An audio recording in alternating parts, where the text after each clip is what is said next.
Hey, Solo fam. Welcome back to Solo in Seattle podcast, where we keep it real about friendship, growth, and showing up as your full self. Today, I'm joined by the radiant Jetty.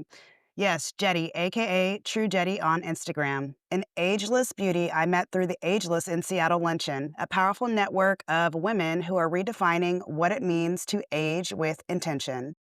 Jetty is not only a magnetic presence, but she's also leading the charge in launching Ageless in Canada, taking this movement international. In this episode, we're diving into the layers of ageless friendships, shrinking ourselves, friendship jealousy, celebrating wins, and how to start those deep, soul connecting conversations. You're in for a real one. Hey, Jetty. Hi.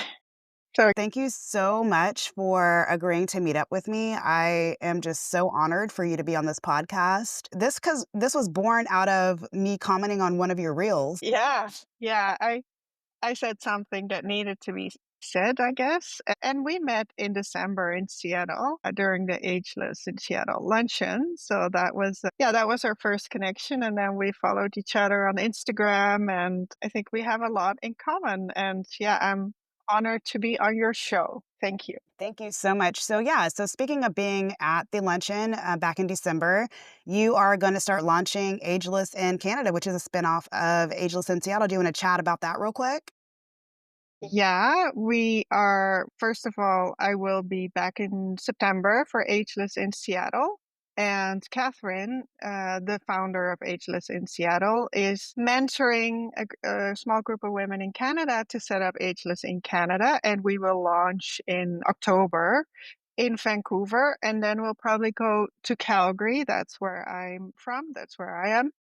And maybe we'll take it all over Canada. I don't know, but I just loved being in Seattle. I loved the vibe. I love meeting you, and like-minded women. And yeah, we have to bring it to Canada. So I'm super excited That is about really that. exciting.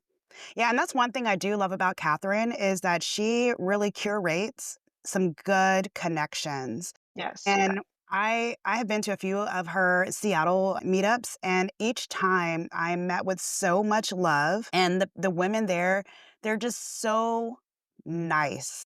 yeah, yeah. And it's hard to run in circles and find adult friendships It with is. women who are actually nice and are supporting you and are not trying to compete with you. And so let's talk a little bit about ageless friendships. So, have you ever found yourself deeply connected to someone significantly older or younger? And how did that shift your view on friendship and age? The funny thing is that I've always been attracted to younger friends, actually. Even in high school, I had a friend who was 2 years younger. So and I still think that I connect really well with younger people. I love the energy, and I love to learn new things. And sadly, I must say that a lot of people who are older or even in my age group that don't have a growth mindset. So I really need that in a friendship. I Agree love with to you. see different mindsets, different opinions, different ideas. So yeah. And how did that shift your view on friendship and age? So being the older friend in the friend group, if you will, right? Or the ageless friend rather, and having that refresh, that kickstart. And so what's interesting about me is I've always gravitated to older friends. Okay. And Yeah. so completely Interesting. opposite. And it's almost like I like the stability. My older or ageless women friends, they're all very stable. They're all very set in their careers. They're all very organized in, whatever chaos they may have. And that's what I gravitate to is like that Yeah. stability. Hmm. And I might be the Yeah. younger friend who brings the That's good. I love to have you as a younger friend. I think that the wisdom older women carry is beautiful. Um, as long as you can radiate it out, and That's right. not keep it in. So, Absolutely. So what do you think ageless friendships teach us at that same age friendship might not? So somebody who might be in your age group versus my age group, what do you think that kind of teaches you? well, yeah, I think the fuck it all. Yeah, That's kind of the attitude. I gained when I got older. And I think, yeah, that's the beauty of aging and knowing more in life, and that you care less about all the things like people pleasing and knowing really who you are. Yeah, that's usually not found in younger people. Yeah. No, seriously. I mean, and I have always had that attitude. I think I came out of the womb and was like, fuck this shit. Yeah. Love it. I've always been in my family. I've always been the friend. I'm like, mm-mm, I'm not doing that. Like this is, I've always had that air about me. And it's so funny that you say that as you start getting older, because I'm like even more reserved in my fuck it's as I'm Oh, getting older. And I'm like, I'm not into that. Nope, nope, nope. So how do you maintain friendships when you're in a completely different life stage? yeah, that's a great question. That is tough, but I do think I take off where we left it, kind of thing. Because I immigrated from the Netherlands to Canada 23 years ago. So I have Dutch friends. And when I moved to Canada, one was still studying and in boyfriend's phase. And so that was a different stage for me. But up until we saw each other again, I don't know, 2 years later, we just took off again. I'm not a person texting a lot, and I have had those friends where you needed like a phone call every day, but Mm-mm. that's too high maintenance for me now. That was also the needy part of me at that time. The part that needed validation from people. So I think you can be friends, but it has probably low key if you're in different stages. And I prefer it that Yeah. way, anyways. No, absolutely. And I talk about that in a few different episodes when I talk about friendship loss and friendship heartbreak and Uh-huh. things like that, Uh-huh. because it's almost the equivalent of love bombing when you get the wrong friend. Yeah. And Oh yeah. and they can show up and they just are needy, needy, needy, needy. And then when you have one bad day and you're like, hey, and they don't respond or they don't follow up, and it's just kind of like, okay, we are not the same. Uh-huh. Yeah. So has society ever made you feel weird about a friendship because of an age gap? No, not really. I mean, society makes me feel weird about a lot of stuff, right? I mean, we have so many opinions and rules, but no, not really. Not even in high school when I had younger friends, or I also prefer to hang out with male friends in high school, actually, because I figured out they're way easier than women. Yeah, but you know what? Men gossip too. Yeah, they Because I too have a lot of male friends, and I'm the quiet one because I like to observe Mhm. and kind of watch, and I'm like, "Are you guys gossiping?" And it's almost amusing to see how it all unfolds, because I'm all like, "Wait, I too love male energy and I love, like, hanging out with men over women." However, as I've kind of re-entered into, like, finding friendships as an adult, exiting Mhm. my relationship that I was siphoned into, I am open to exploring, like, different type of women, and as I become more social, I've joined many networks. Like, not everybody's gonna be for you, and that's okay too. You definitely need to pick and choose who you allow in your energy and your Yeah. time and space. Has someone ever made you feel weird about having a friendship with an age gap?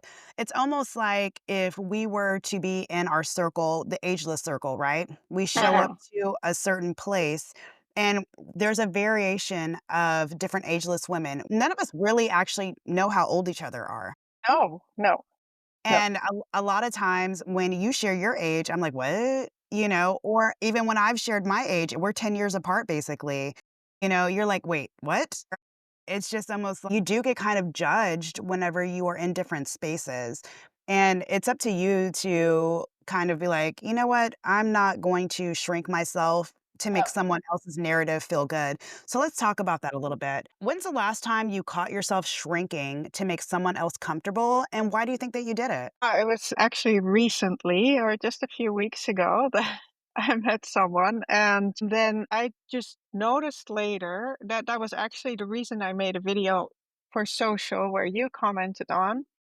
about jealousy in women because I noticed later that I was afraid to talk about myself, what I do, because people think it's weird that I'm an influencer and that I work with brands and my life is pretty good and I worked hard for what I have and it's my was my dream, and it came true. And sometimes I'm afraid to talk about that because my dreams are coming true. And then I almost feel guilty that for others, they don't.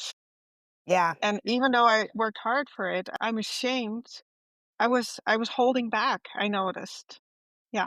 Yeah, and that is so much valuable information that you just dropped right there because I I didn't even realize the amount of influence or followers that you have when I invited you in. I didn't even look at your numbers, right? I looked at your content. I piggybacked off of like the energy that we shared together. And then when I looked at it, I was like, oh shit, and then I felt such a sense of pride that you have accomplished all of this and you are just so unapologetic and beautiful and you radiate all of that and it translates into your content, which you deserve all of it. And you deserve to stand as tall as you want and yell as loud as you want because you did it, girl. Oh. Mhm. And I think that's also what's very important with the culture is whenever you do accept something or you do agree to be on somebody's brand or podcast or commercial or whatever you're doing, keep it true to your mission. Do you believe certain friendships require you to dim your light? And should we ever stay in those friendships? Yeah, some friendships required me to dim my light, and I did not stay. No, it was hard. That was hard. The more I knew about myself and the more unapologetic I came, the more I felt I had to dim my light and I had to leave those friendships. I even had to leave a relationship with my sister. Dream your dreams because they don't want that for you. And yeah, so And that also calls to old friendships, Mhm. people that you carry forward from your past. Yeah. Oh yeah. Yeah. Yeah. Those relationships is hard. What I have found is that the new me, all the new energetics I have, the healing I did, it did not fit into those old dynamics. The old dynamics were me shrinking, me asking for validation, me saying yes and no, what they if they want it yes, no if they want it no. And that didn't work anymore unless they change, which we can't control. Yeah. Then for me the best was just to leave those relationships. And that takes so much strength to walk away. So much strength. And Yeah, so, yeah. people in my past, I don't know, it's almost like so for me, I moved out to Seattle 11 years ago and I was able to recreate myself. And so for 11 years, the people that I met knew me as like, we'll just say sober Amanda, Amanda in a relationship, mom Amanda, traveling athletics Amanda with her son. And then when I ended that chapter of my life, I found the true Amanda, the social butterfly, the networker. That Amanda that resurfaced was not everybody was, like, shell shocked. Mhm. They're like, "You are on, like, Girl Gone Wild." Yeah, I was like, "No, that's yeah, the real her," you yeah, know? yeah, it's a real I was like, Amanda.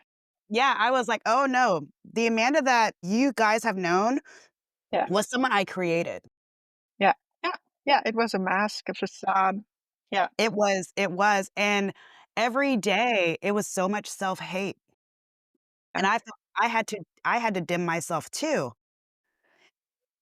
In my relationship that I was in because that person was just such a homebody and it was just so boring. But I was like, "You know what? Maybe I need boring because like I was doing too much."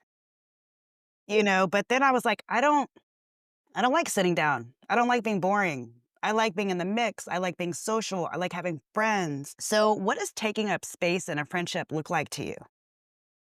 Being respected, being seen for who I am, setting boundaries, and that's okay by the friends. Yeah, just seeing me for who I am and accepting what I do, that I have a dream and I'm following my dream. I've been ridiculed by one friend for what I did on social media, and that was a few years ago, and then that opened my eyes. Like, it opened my eyes, was like, "Really?" And that was so painful,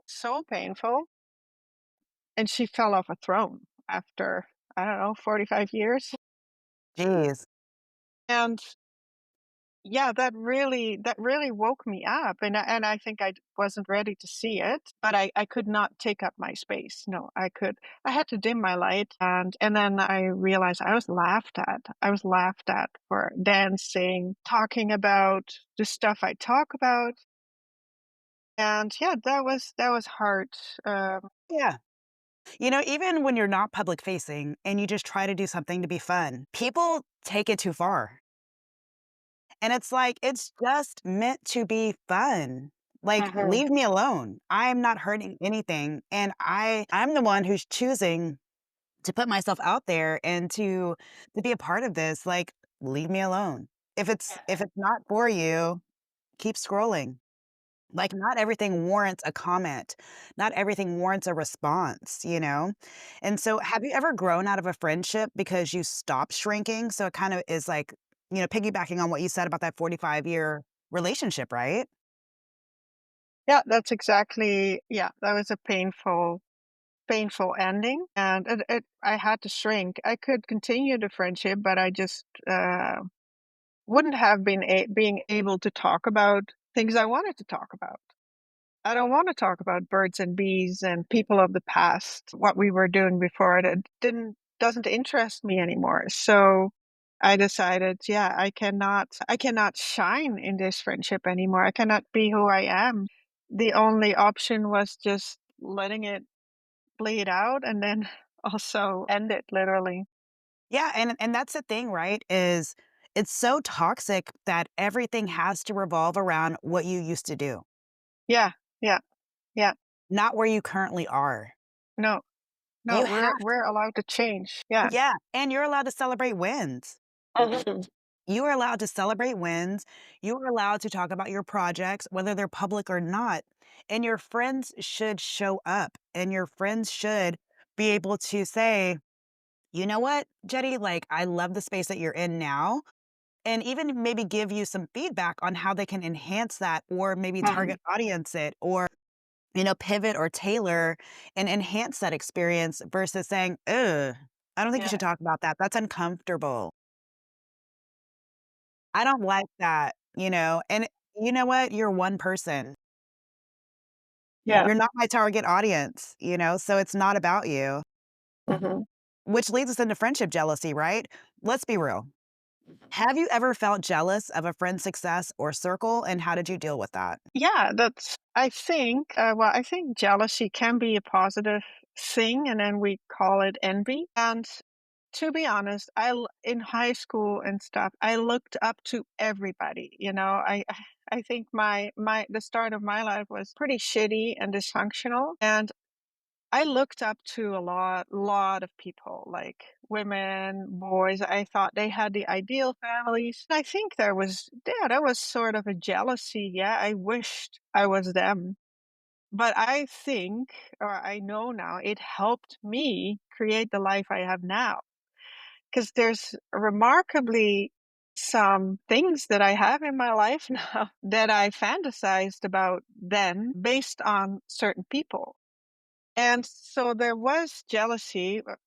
I was never mean. I was never mean to others, or I didn't have that position Yeah. to to be mean, because I think the popular girls are the mean ones, right? There weren't that many mean girls, I think, in my high school, just a few. But yeah, I was certainly jealous, but I used it in my advantage. And I think now when I think about when somebody says something to me, or I do this or that, and then yeah, I'm not jealous anymore. If I want it, if I'm like, that's I would really love that too, or I would love Mhm. to achieve that, or I would love to feel like you feel. I use it in my advantage, and that person can become an expander to me. would agree with that 100%. So in my younger years, I had somewhat dysfunction as well, and I would gravitate towards so many different things, and then I became a label whore, and I had Me too.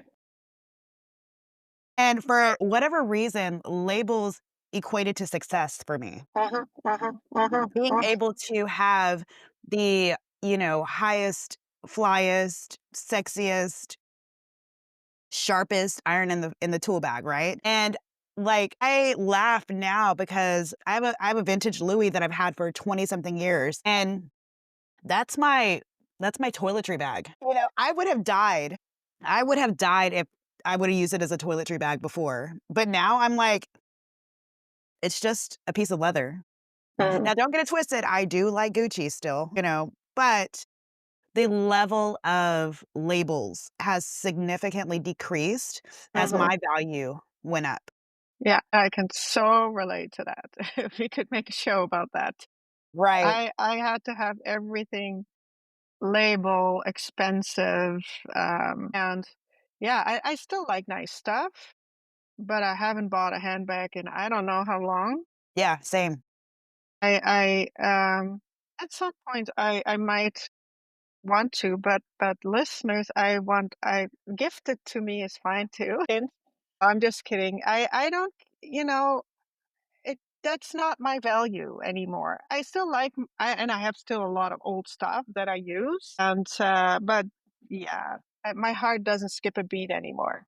Right, for sure. I mean, just to kind of plug that, right? I would absolutely accept a gifted anything. Yeah. But isn't there something special in that too, right? When a brand reaches out to you out of millions of people and they're like, "Hey, we want you to try this product." And you are able to actually try that product and not essentially create waste. Mhm. And that's how I look at it because I have a other business too where I buy and flip estate sales. My mission is to keep things out of the landfill. As I've worked with different partnerships too, it makes me happy because if I would have bought something and I wouldn't have liked it, that would have contributed to waste. Yeah. But I too have, felt jealousy of friends' success. I mean, I'm not without that as well. And you just kind of look at it and you ask yourself, why? Yeah. Why can't you be Yeah. happy that this person is doing really well and figure out how to pivot your own self to achieve that as well? How do you navigate being happy for a friend when you're going through a hard season yourself? Yeah, it really comes down to being grateful for the smallest things. I think we are being taught that we always have to go to the next thing, the next level of success. Well, we may already have it and we don't realize it. We always grab for the next. So I think it's also important to when you're going through a hard time, there is always something good about you have a beautiful breathing body around you. Isn't that magical?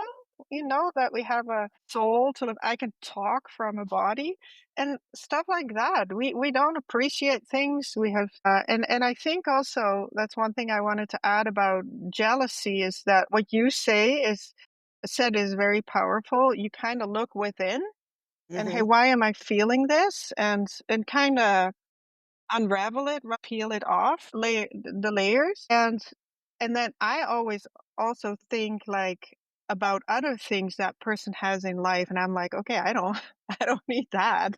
Right. I always can find something. Oh yeah, no, I wouldn't want to settle for that. Okay, I'm doing pretty good here, You do a and I think that's self-check, yeah. important. Yeah, Yeah, you yeah. absolutely check yourself because I can tell you for a fact, even current day, like, I have tons of buddies that are high volume, whatever, influencers, and a small piece of me wanted that pie, and then I take a deeper dive and I'm like, "Ooh." I was like, "They don't align with me." Like, Hmm. for me, I don't follow rules. I do whatever I want. I say whatever I want. I post whatever I want, and I do it because I want to, whereas a lot of it Hmm. has to be curated a lot of times, and it Yeah. has to be pre-approved, and there's parameters around it, and I'm like, nope, skip," No, you your know? thing. Yeah. No, exactly. And so can you spot when someone is jealous of you, and how do you handle it? Yeah. Yeah, I can often see it in the eyes. And honestly, kind of that's what happened then a couple weeks ago. It blocks me then. Then I kind of shut down. Then I don't know what to say because whatever I say makes it worse. Yeah. So I can't be really myself. And I don't know. I think there are women that really don't care about that anymore. They're like in a fuck it all stage, and I will get there. I'm on my way because I just made the rule. There was another friend I met through Ageless in Seattle. She had a comment. She's from LA. She has a no tolerance zone for jealous women and unsupportive women. I'm like, okay, I'm gonna keep that one in. No tolerance. So that's written in my head every time I come across it. I mean, and I love that because, you are such a kind, sweet soul, and you are coming off of a lot of traumas that you're unpacking and pivoting from, right? And you have to be very careful still Oh, on how you approach things to preserve and protect yourself. yeah, Because yeah, even if you did gravitate towards no tolerance or fuck it all mentality, you're still Jetty. And you still have things that you have to work through to get to that point, like you said. So it's like you're releasing it in phases. yeah, yeah. And I love that because not everyone is like how they say balls to the wall, like zero tolerance, go for it. Like me, my cutoff game is strong. I will like literally walk away from you in mid sentence if I'm not feeling it. Like I'm like, I'm done with this. Do you think friendship jealousy is normal or is it a red flag? For me now, it is definitely a red flag. Yeah. Yeah. And you should talk about it. Yeah, I have a friend and she has an amazing life and achieved a lot of things, and she's a very kind person and very bubbly, and she said to me, "Yeah, no, I would like some of the things you have." And I would like some of the things she has. And we talked about it. It's not like jealousy can be positive, then I'd like to call it envy. Jealousy to me has meanness with it too, and Yeah. then soon as that is there, yeah, that's a different shift. That's a red flag. It's a poison. It's a Yeah. poison. You have to cut it out, you know? And, for me, like, I meet someone like I met you, and I'm like, "Oh, I gravitate towards you. I like you. I don't like you because you have XYZ.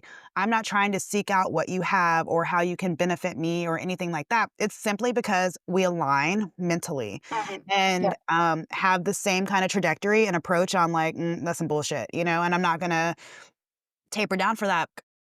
Mhm. And so let's talk about celebrating wins. Do your friends celebrate your wins loudly or do they go quiet? Honestly, I don't have a lot of friends anymore. I have a good friend. She's very loudly celebrating me. Actually, when we first met, was she was celebrating me loudly, and I was like, "Whoa!"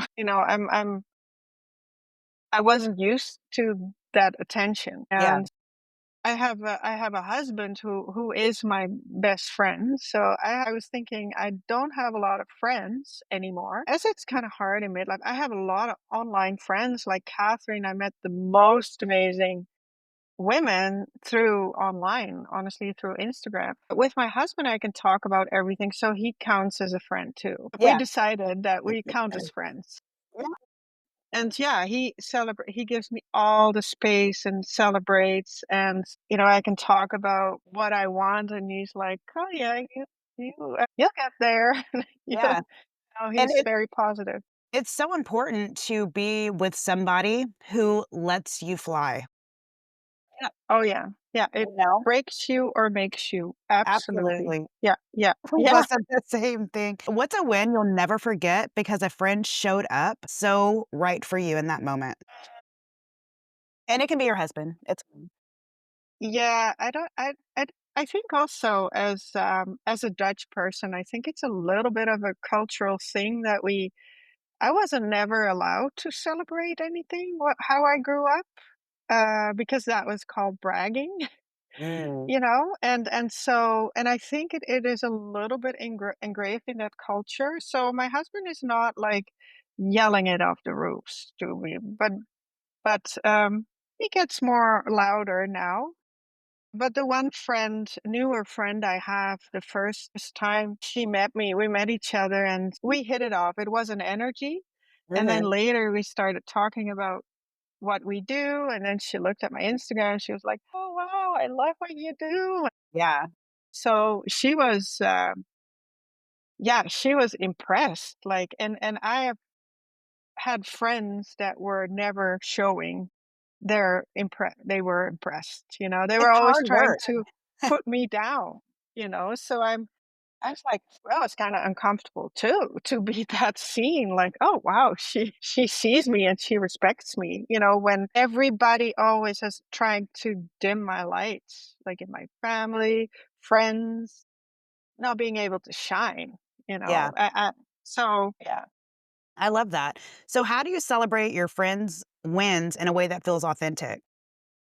Um, well, just by saying it, like talking to them, like, "Hey, that's great what you did." Oh, always acknowledging it, and because I think that's important for everybody because we don't hear it enough, I think. Absolutely, and I agree with you, and I think something that you said in the prior question is your new friend made you feel seen. Absolutely, yeah, yeah. That was kind of an unreal moment for me, and yeah, because I realized I never have. Unlike my husband, always. He saw something in me when I was a lost soul. He saw Yeah, something in me that I hadn't seen myself, but for yeah. sure. Have you ever had to create distance from someone who could not clap for you? Oh, yeah. Yep. Yeah. A lot Good, of a lot of people. And, good. yeah. And so, starting conversations, right? What is your go-to move when you walk into a room and you don't know anybody? I smile, shoulders up. Yeah, I smile and I'm just kind, I feel kindness, I don't have the fuck it attitude. No, I'm kind and open and approachable, trying to be to everybody. yeah, So, and then, I wanna respect everybody too. for sure. And yeah, Yeah, and it's something about walking in the room and being able to see each person in there, and you don't necessarily have to interact, but making eye contact, right? yeah, And yeah, maybe let's do a little wave or something, and yeah, that can invite in even if you don't know them, it's just a kind gesture because we all show up to events where there's more than one person. yeah. Oh, yeah, And yeah, then we have yeah, our cliques sometimes or a group who yeah. we move in circles with. Mhm. Have you ever started a conversation that led to an unexpected, lasting friendship? Yeah, I guess I think so. Well, I think that last friend, yeah, yeah, ever since I moved to Canada, I so wanted friends, I was desperate for friends, but I discovered I was desperate to find me, I was desperate to find myself, and so I found my best friend in myself, I would say.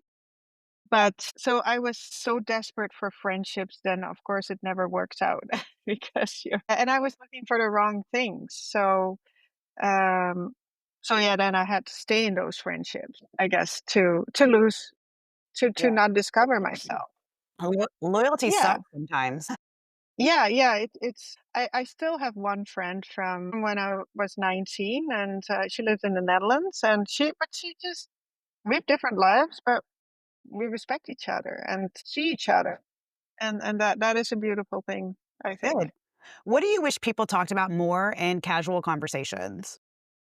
Well, I don't like talking about the weather, or sometimes a little bit of gossip is good, but not mean gossip. I wish people talk more about deep things like feelings, because your the quality of your life has everything to do with how you feel in your life, how you feel about yourself, how you feel about what you do. And I wish people would talk more about those kind of things, and also be open about jealousy, talk about it, like say like that one friend said, she was honest. We talked about jealousy and she said, well, I'm a little bit jealous of you for this and this, and then I said, well, I can be jealous of you too because you did all this, and I think honesty is yeah, is where it's all at in friendships in the world. I think so too. And I think whenever you are open and you are honest with yourself, you are able to create conversations that can flow better, right? When you Yeah, show up with that mask on and you're still trying to navigate, like, well, where am I in myself? yeah, It's harder for yeah. you to connect because you're still trying to navigate what angle you're coming from. So, last Uh-huh. question I got for you. How can we get better at initiating deeper, meaningful chats in everyday life? I think by always looking into ourselves, like what you said about what you do when you notice that you're jealous of something or someone, that you go inside and you kind of peel it apart. Like, hey, where is this coming from? What am I really jealous of? Do I want that? And I think that's not only about jealousy, but everything that when you trigger, you're like crazy angry in your car. And I think you have to take a deep breath and think, okay, why am I angry? Or why has this lady in a grocery store triggered me? Or, or why did my friend or my family member trigger me because they said that? I think it's so important to know yourself. When you know yourself, you can be the best friend when you yeah, when you like yourself, when you accept every part of yourself and your past, and not everything is likable, but everything is acceptable with therapy and healing work, however you like to do Absolutely. it.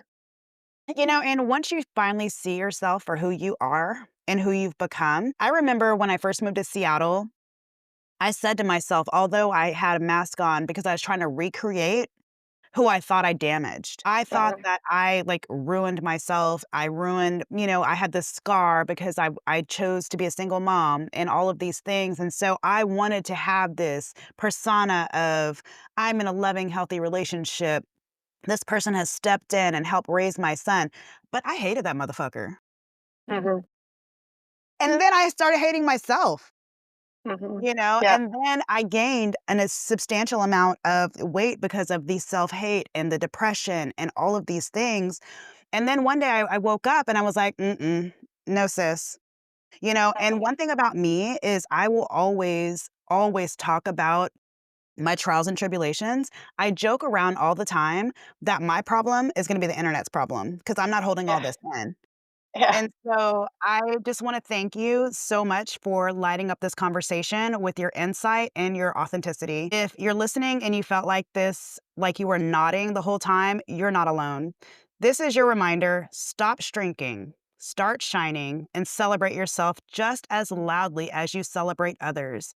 Be sure to follow Jetty on Instagram at TrueJetty and support her as she launches Ageless in Canada.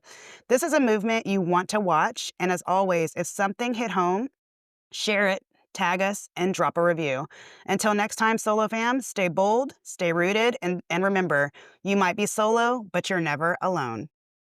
Yeah, love it.